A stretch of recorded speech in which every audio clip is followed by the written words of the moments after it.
Some stories don't need hundreds of pages to get right under your skin. Today, we're going to break down a piece of flash fiction that does it in just a few hundred words. We're pulling apart The Station of Stolen Reflections to see exactly how it builds such an incredible sense of dread so quickly. All right, let's just dive right in. The whole story kicks off with this one simple, absolutely brilliant sentence.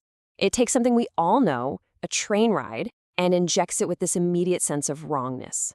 This isn't just an opening line. It's the first crack in the foundation of reality for our main character and for us too. And that feeling, that instability, is absolutely key.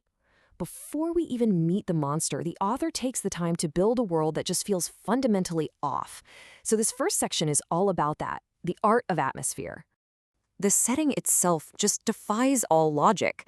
It's a place that isn't on any map, like a ghost station. By creating a physical space that literally shouldn't be there, the story immediately isolates our protagonist Amir. He's not just at an unscheduled stop, he's completely off the grid of the known world. He's vulnerable.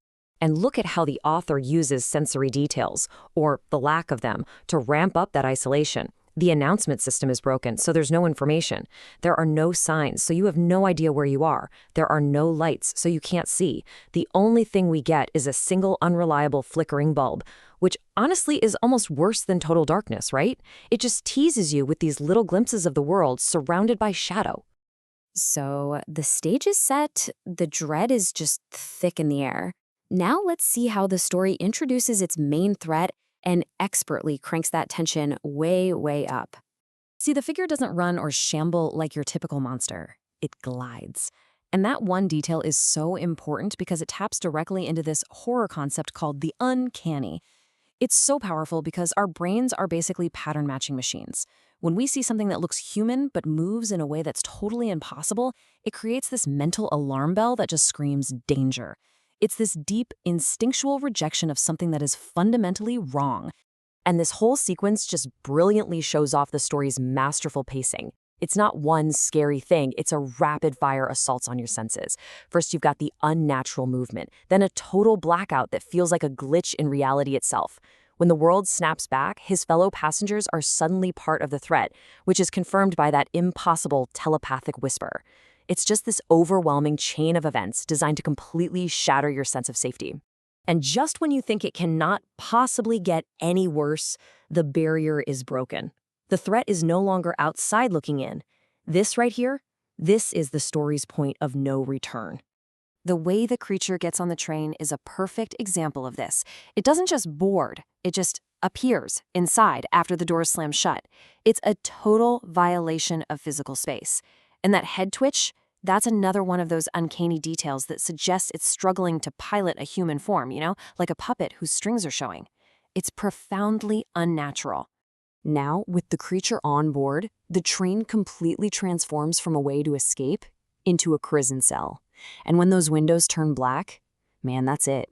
The outside world is just gone. There's no escape. There's only Amir, the creature, and the darkness closing in. Okay, so we've reached the story's final act. The horror is about to shift from a physical threat, a monster on a train, to something way more personal and existentially terrifying. The story itself actually pauses right here. It forces us to lean in, to ask ourselves, what could possibly be worse than everything that's already happened? And there it is. This is the reveal, the crucial point. The creature wasn't there to kill him. It was there to replace him. The ultimate horror here isn't death. It's the complete and utter theft of your identity.